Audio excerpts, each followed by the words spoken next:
Oi, pessoal, vamos lá, voltando.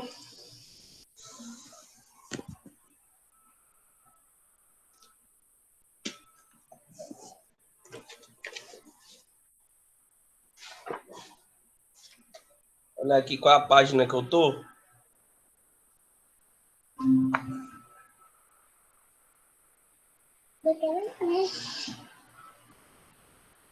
Pode não, é aula.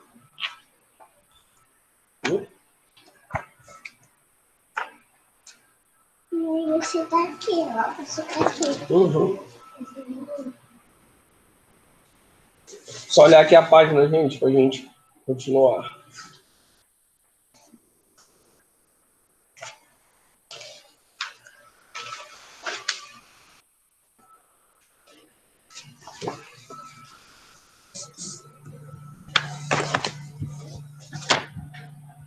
Bom, nós estamos...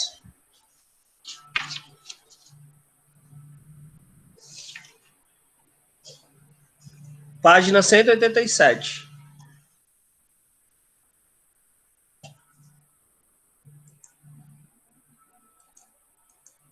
Página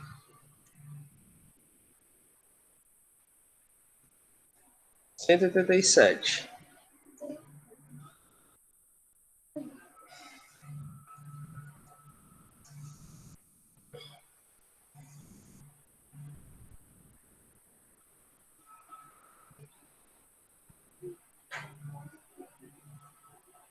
Oi, Isabelle.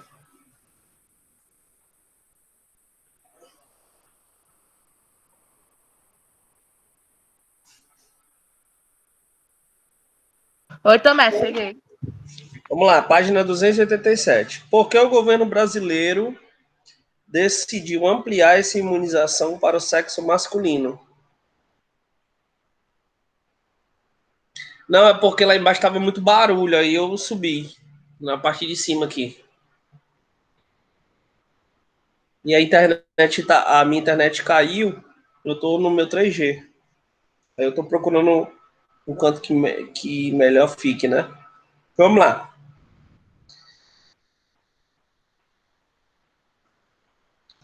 Na minha é no 4G aqui, no caso, né? Diz assim: em primeiro lugar, para proteger contra o tipo de câncer que atinge homens e estão diretamente relacionados ao HPV, como de pênis, boca e ânus, mais de 90% dos casos de câncer anal são atribuídos à infecção pelo vírus. Além disso, vacinar meninos reduz o risco para a população como um todo, o que se denomina proteção de rebanho. Há provas de que meninos ficam protegidos indiretamente com a vacinação de meninas. E acredita-se o contrário também se mostra eficaz. Um estudo na Austrália mostrou que vacinando apenas meninas reduzia também a incidência de verruga genital entre os meninos da mesma faixa etária, afirma Isabela da Associação Brasileira aí, da infectologista, tá? Então, olha só, no caso aí, o que acontece?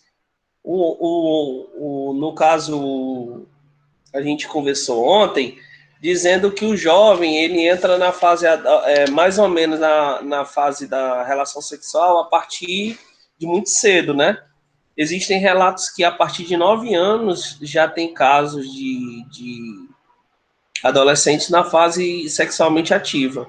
Então, devido a isso, foi usado e foi promulgada a ideia de que se vacine na faixa etária de 9 anos, tá? Para poder você poder evitar essa doença, tá bom? E aí, o que acontece? Como a vacina é uma forma preventiva, e ela atua na forma de prevenção, o que acontece? Facilita quando você toma ela mais cedo. Então, quando você toma ela mais cedo, facilita com que você possa evitar a doença a longo prazo. Tá bom? Agora a gente vai falar do HIV e da AIDS. Mas antes vamos falar qual a diferença, né? Qual a diferença entre AIDS e HIV? Vamos ver. Bom, AIDS é uma sigla que vem do inglês e significa Síndrome de Imunodeficiência Adquirida. Imunodeficiência é uma inabilidade do sistema de defesa do organismo para proteger contra o micro-organismo invasor, como o vírus HIV. A AIDS... Hã? Oi, Larissa. A AIDS não é causada espontaneamente, mas por um fator externo, a infecção pelo HIV.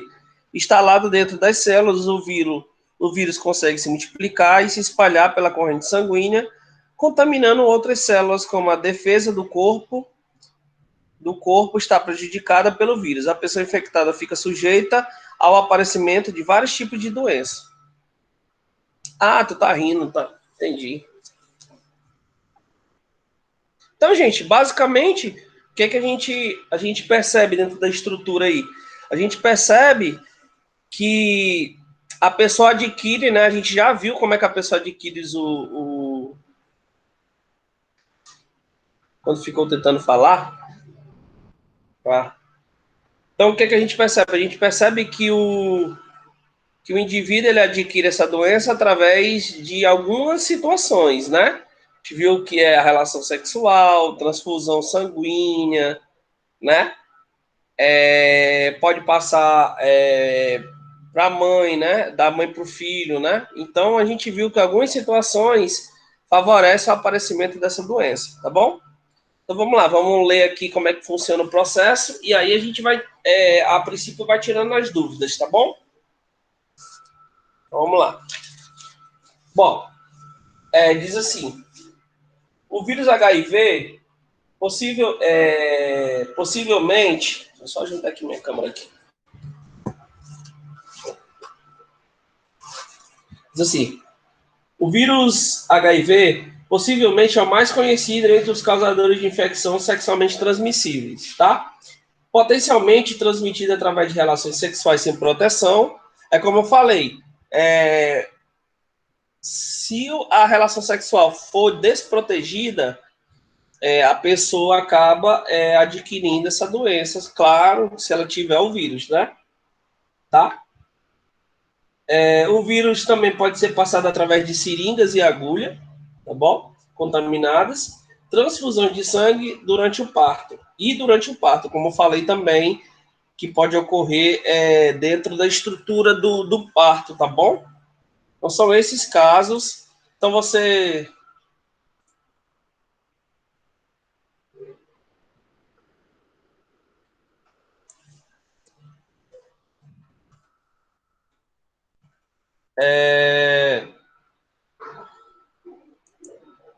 No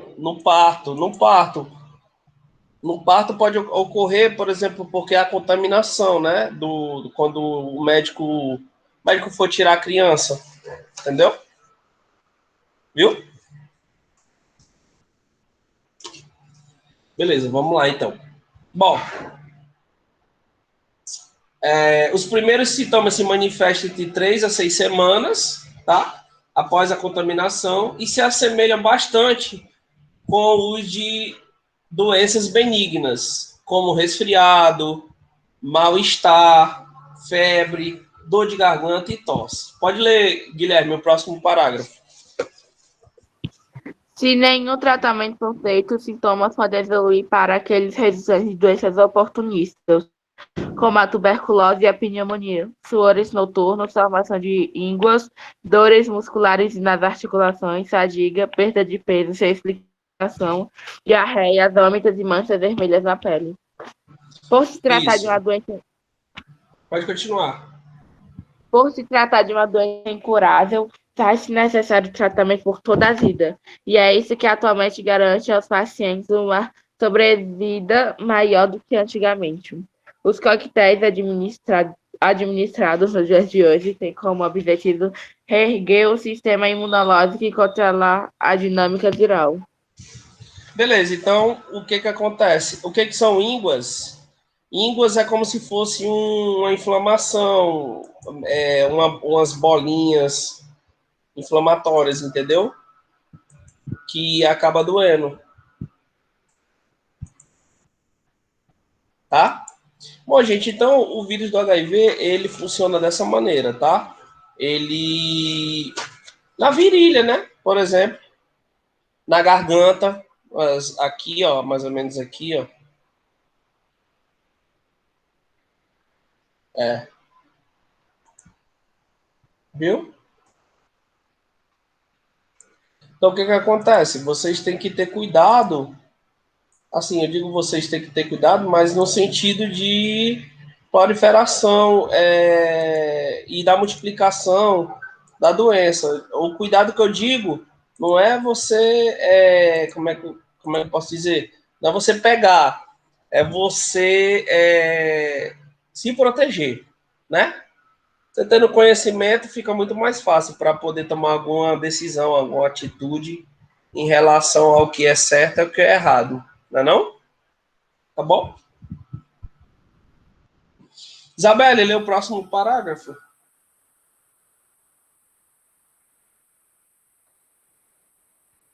Isabelle tá aí?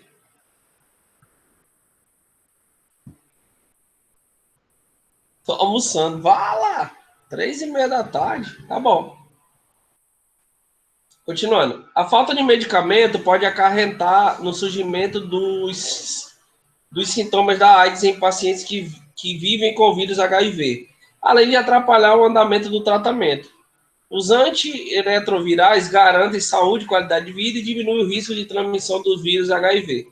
Os seres positivos fazem o uso diário de combinação de, no mínimo, 3 antirretrovirais para garantir o sucesso do tratamento, também chamado de esquemas. Tá? O vírus, no entanto, pode ficar resistente ao esquema. Pacientes que não tiveram problema com medicação podem se readequar a outro esquema, porém, os pacientes que desenvolveram resistência à medicação são os mais afetados pela descontinuidade do tratamento. Então, basicamente, como é que funciona o processo aí do controle do vírus do HIV? É formado, gente, por coquetéis, tá? E esses coquetéis, eles basicamente trabalham com a questão, como é que eu posso dizer, do controle da doença, entendeu? Então, os coquetéis, eles funcionam como se fosse amenizar a doença, não curar, né? Porque não existe cura, entendeu? Então, basicamente é isso. Trabalha-se na linhagem não vou dizer de cura, e nem de, eu vou dizer assim, vou dizer na linhagem Tipo um tratamento. do tratamento, exatamente, tá? Vamos resolver aí a questão. Qual a diferença entre período de incubação e janela imunológica da AIDS? Eu vou responder ela aqui. Vou pegar aqui o note para responder ela.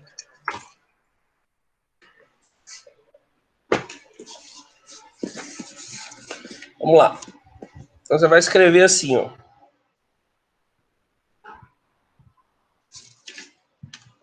Período. Escrever no chat aí, tá? Período de incubação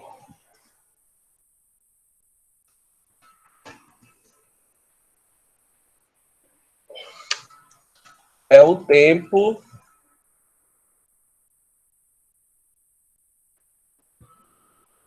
entre a contaminação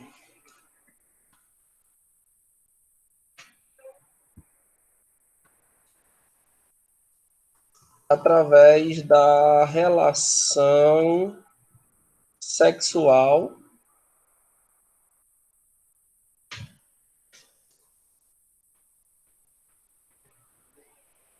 tá? Que pode ser também compartilhar seringas ou transfusão sanguínea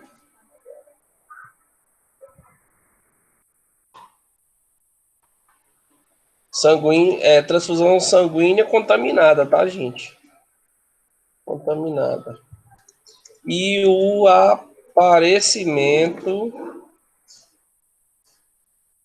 dos sintomas da AIDS.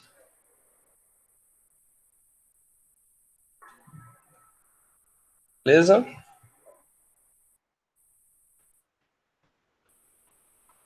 O que mais? Agora, isso aí é o período de incubação que eu respondi. Agora eu vou responder o que significa janela de incubação. Ou janela imunológica. Janela imunológica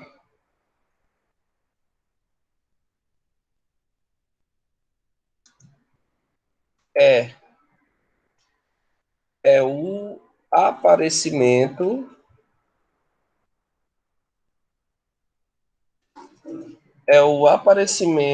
de anticorpos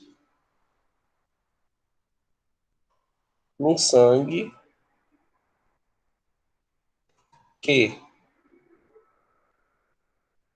pode ser detectado pelos testes. Pelos testes atuais. Deixa eu botar assim. Pronto. Respondida aí a segunda parte. Tá bom? Alguma pergunta?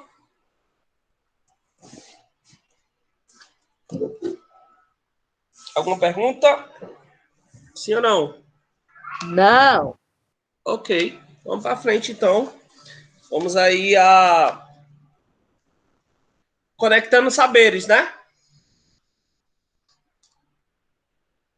Diz assim: as dimensões da sexualidade. O exercício da sexualidade carrega um forte vetor ético ao implicar um ato de correlação humana, mediante o qual duas pessoas põem em contato não somente seus corpos, mas sua intimidade mais profunda, estando em jogo sentimentos, confiança, compromisso, afetividade e, inclusive, disponibilidade para assumir tudo que supõe engendrar em uma nova vida. Pelo contrário, quando predomina uma vivência contrária à ética, o ato sexual pode ser também expressão de egoísmo, de utilização de outra pessoa em benefício próprio, de instrumentalização da pessoa alheia e de deslealdades consigo. O que ele está querendo dizer? Ele está querendo trabalhar aqui na questão de você, como é que eu posso dizer? Porque assim, tem pessoas que trabalham com a questão da sexualidade de forma banalizada, tá? Como é que eu posso dizer? Por exemplo, muitas pessoas vivem da parte sexual como meio de vida, né? Por exemplo, as casas de prostituição, ou seja, você banaliza. É claro, não é uma crítica porque você não sabe o que passa na cabeça da pessoa, né? Talvez a pessoa, não sei, acha que aquela ali é a única opção de vida, né? E acaba tendo que vender seu corpo para poder sobreviver. Existem casos e casos que aqui não estou para julgar, né?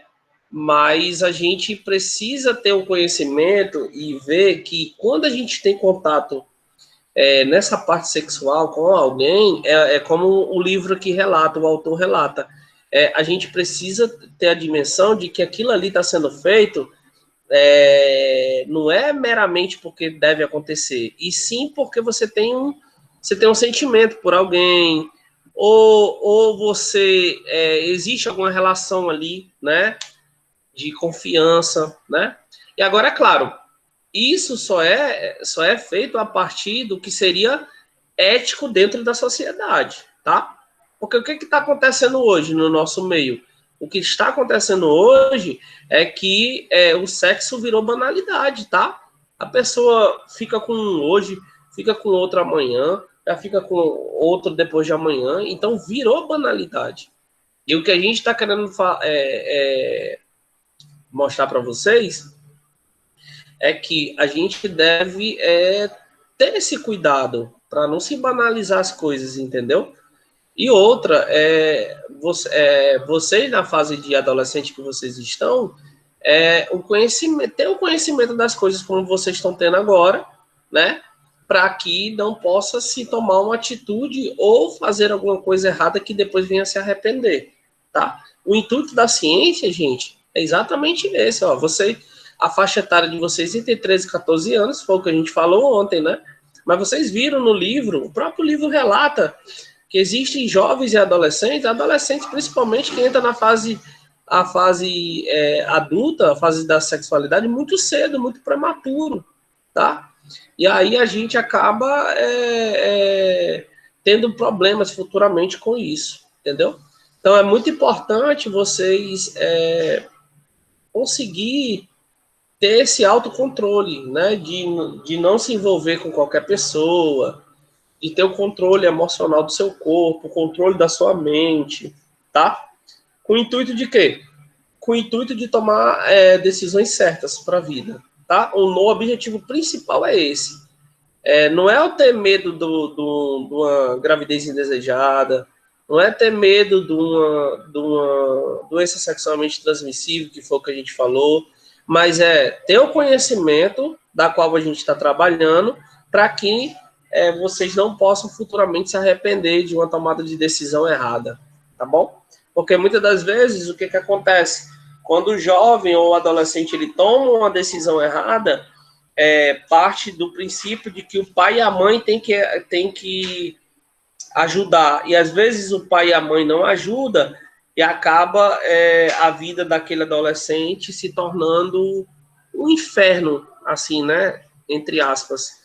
Que aí ele vai ter que começar a ter atitudes para modificar a sua vida, tá bom? Então, o intuito da ciência, quando a gente trabalha com esse tema, é mostrar para vocês, jovens e adolescentes, que a fase prematura ela é muito preocupante, porque às vezes as pessoas cometem erros que não tem mais como voltar atrás, tá bom? Principalmente se houver uma gravidez indesejada, que é quando a fase muito prematura, vocês ainda não sendo preparadas, né? Ou quando o cara é pai muito cedo também. E a questão de uma doença sexualmente transmissível, que não é legal, tá? Porque você acaba ficando com aquele peso na consciência, né? Por possivelmente ter errado. Tá bom? Então isso aqui, gente, é só uma forma de reflexão. É uma forma de que vocês possam entender que o tema ele é muito pertinente, muito importante a gente falar dentro das ciências. Tá certo? Bom, assim, supor uma linha pedagógica de educação sexual unicamente como mera aprendizagem de medidas de proteção para não se contagiar de possíveis infecções ou evitar gravidez. Parece uma visão demasiadamente simplicista ou reducionista de sexualidade.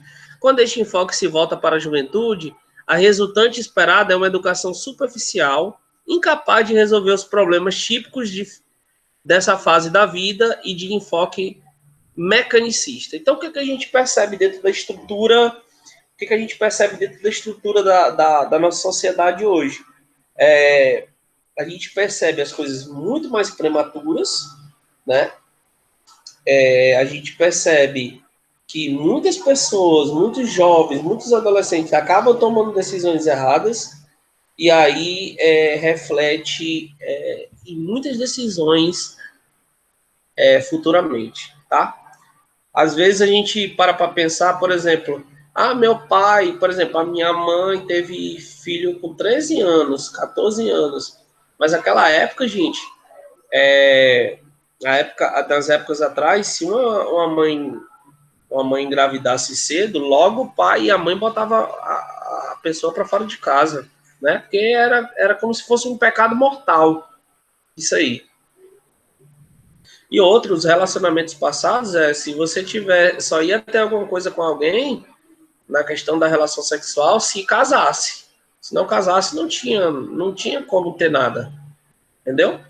E hoje não é mais assim. Hoje, né, as pessoas têm o contato sexual, têm os contatos, cada um mora na sua casa, às vezes até compartilha a casa de um com o outro, né? Não é igual antigamente. Antigamente, Maria, para você namorar com a menina, tinha que pedir o pai, a mãe, a avó, o periquito, todo mundo. Hoje não, hoje você começa a namorar via WhatsApp, entendeu? Então a banalização foi muito grande, entendeu? Antigamente a gente, para conquistar uma menina, mandava cartinha, mandava bilhete. Hoje não. Hoje você tem o Instagram, tem o WhatsApp. Dá para flertar com as publicações do Instagram, professor da moça. Pois é, ainda tem isso, entendeu? Porque assim, a questão ficou tão fácil de se resolver hoje. Por exemplo, você olhou ali uma meninazinha ali bonita, ou um meninozinho bonito, gostou, você vai lá, procura o perfil dele no Instagram, começa a conversar, pronto. Se ele quiser, deu, se ela não quiser também, pronto. Entendeu? Você começa a namorar, começa a ficar. Se não der certo, arruma outro. Não sei de Isso, né? Então fica nessa ideia. Então, o que acontece? Aí que mora o perigo, porque quem vê cara não vê coração, né? Todas as vezes as pessoas que são aquela estética por fora, mas são podres por dentro, tá doente, porque já teve muito. As pessoas mais bonitas, gente, são as pessoas que mais têm algum tipo de esconderijo secreto. Por quê? Porque as pessoas mais bonitas ficam com várias pessoas, entendeu? Porque ela atrai muita pessoa por ser bonito, né? E aí acaba, às vezes tem doenças que tá ali incubadas, meu amigo, que você só vai descobrir depois. porque a pessoa tem muita opção, né? Por isso que ela se envolve com todas. Exatamente, porque, por exemplo, quando você nasceu provido de beleza, eu digo provido de beleza quando você é bonito, quando tem, né, aquele toque mais refinado, você atrai várias pessoas. E nessa atração, pode ser que uma delas seja fatal, pessoa doente, tá? Então, é importante você ter cuidado com muita coisa. E vocês, a fase de vocês agora, principalmente das meninas aí, é a fase que tá começando, meu irmão, o corpo se ajeitar, tomar os moldes e tal, a começar a chamar a atenção dos boys. Os meninos aí também já começam a se desenvolver, tá? Chamando a atenção das meninas. Então, tudo isso aí requer um cuidado excessivo para que não possa tomar atitudes erradas. É muito bom você se sentir, como é que eu posso dizer? Você se sentir atraído, né? Você passar na rua, um bocado de gente mexer com você. Ai, meu Deus, coisa boa, não sei o quê. Tô bonito hoje, tô chamando a atenção. Mas isso tem que ter cuidado, com moderação as coisas, né? Stephanie, ai Deus, me livre, eu vou continuar assistindo meu desenho no cartão. Stephanie, mas você. É isso, a mulher vai começando a se desenvolver. Daqui a pouco vocês não vai ter mais paciência para a vida que vocês começam. Essa vida de aqueles personagens lá da Coreia, não sei o quê, aqueles desenhos. Aí começa. Entendeu? Aí começa. Já passou para mim isso aí. Pois já começa outro tipo de conversa já. Conversa de namoradinho, conversa de meninos. Ai, professor. Começa de não sei mais o que, entendeu? Já muda totalmente a realidade quando você vai se tornando mais maduro. Certo? Então, você se torna a santa que você nunca imaginou. Isso, exatamente. Mas o nosso intuito, Carol, é mostrar que você pode ter o seu lado de diversão, mas com moderação, Com cuidados. Sem cometer erros que podem refletir na sua vida, tá? Sem extrapolar também, né, meu filho? Exatamente, sem extrapolar, porque o que acontece? Essa fase de adolescente, galera, essa fase que vocês estão agora, é a fase que os hormônios começam a aumentar vertiginosamente. Então, daqui a pouco vocês estão com os hormônios, meu irmão, ó. Chega ali nos 15 anos, 16, tu é doido. Começa os hormônios a ficar doido. E aí vocês têm que ter, é a fase que vocês têm que ter cuidado. Por isso vocês devem lembrar, quando vocês estiverem lá no ensino médio, lembre do que eu estou falando agora, né? Porque realmente é o que vai acontecer. Então, se você tiver um controle eficaz e efetivo, você vai conseguir sobreviver e não adquirir certas dor de cabeças para a vida. Agora, se você acabar e tomando decisões erradas, você pode ter futuramente dor de cabeças mais efetivas futuramente. O mais difícil é o controle emocional. O mais difícil é você ter o controle quando você tá afim, né? A nossa carne, enquanto ser humano, ela é muito poderosa, ela atrai, né? Ela quer as coisas. Mas aí você tem que ter o cuidado de tomar a decisão certa, tá? Tem muita gente que toma decisão errada e às vezes acaba se arrependendo, tá? E aí é o cuidado que a gente tem que ter na sociedade para não cometer certos erros que possivelmente possa se tornar ruim no futuro. Entendeu? Tá dando para entender, gente? Estou falando? Beleza. De fato, estou na página 190, tá? De fato, ao contrário da postura predominante, o sexo não é uma prática estritamente privada. Sua repercussão social é enorme, com claras implicações sobre a demografia do país e a necessidade de um amplo consumo de recursos econômicos quando afloram problemas sociais decorrentes do desvirtuamento de sua finalidade. O que o autor está querendo dizer aqui é que realmente existe essa desvirtuação sexual. Por exemplo, existem os cabarés, que muitos homens vão para lá para poder se saciar, né? Só que aí, muitas das vezes, as mulheres que estão lá, elas são... elas talvez, às vezes, fazem por necessidade. Outras, eu não sei, não tem como a gente opinar sobre isso, mas acaba sendo um mercado sexual, entendeu?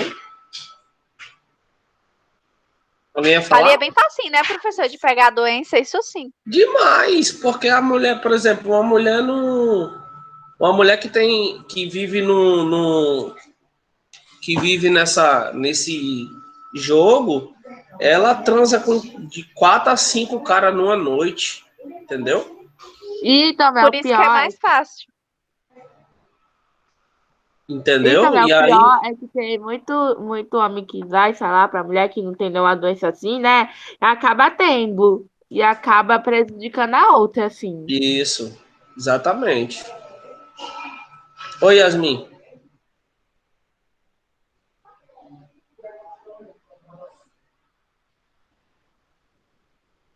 Eu vi uma novela que falava um pouco sobre. Gente, é um mercado muito propício isso aí, entendeu? Mercado muito grande e amplo, que gera muito, como é que eu posso dizer? Gera muito luxo para a sociedade. Entendeu? E aí acaba tendo que eles usavam preservativo e tinham um bocado de coisa. Porque assim, são chamados de casas noturnas, entendeu? Essa expressão cabaré é das antigas, mas são chamados de casas noturnas que acaba levando a prática sexual. Sim, usam toda no caso da mulher que trabalha nisso, ela com certeza ela não deve aceitar relações sexuais sem camisinhas, tá?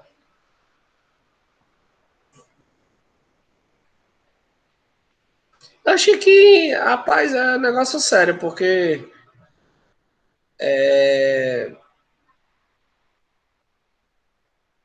esse tipo de programa que elas fazem é muito perigoso, né?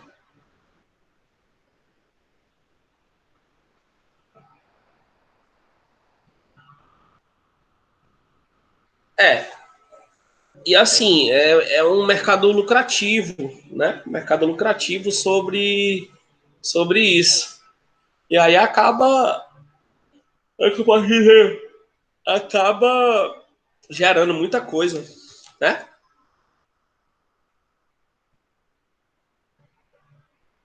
As gravidezes precoces, por exemplo, provocam estatisticamente um grande número de rupturas de trajetória biográfica dessas pessoas, com déficits posteriores em seu nível escolar, inexoráveis dificuldades em seu entorno social, laboral e familiar, demandando, em muitos casos, a ajuda de agentes sociais e das políticas públicas para a amenização dos problemas daí decorrentes, já que muitas vezes são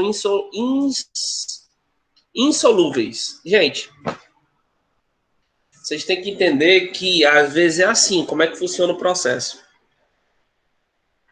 Você tomando uma decisão errada, e o Carol, você engravidando, por exemplo, com 14, 15 anos, é, várias coisas vão mudar na sua vida, entendeu? O que acontece? Você vai ter que trabalhar mais cedo, vai ter que parar muitas coisas, aquele negócio de paquerar e tudo e tal. Fora que, normalmente, uma gravidez fora do período, ela é uma gravidez, muitas das vezes, só porque teve relação sexual com o cara e às vezes nem fica com a pessoa, né? E aí acaba a pessoa sofrendo também, a criança sofrendo, a família sofrendo. Gente, é cada confusão, meu irmão, tão grande, você nem imagina. Entendeu? Oi. Oi, Guilherme.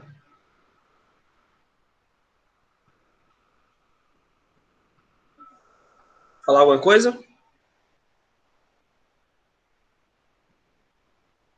Grande número de AIDS. A AIDS é muito grande, tá, Guilherme? Não, mas professor, eu tô falando, tipo assim, das outras doenças sexualmente transmissíveis. A AIDS é a que tem mais, É, assim, né, mais caso. isso.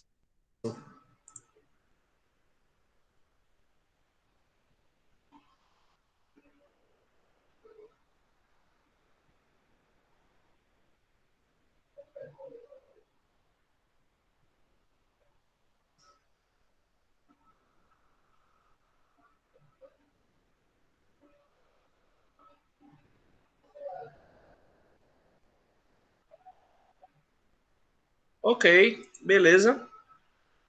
Alguma pergunta, gente? Até aí?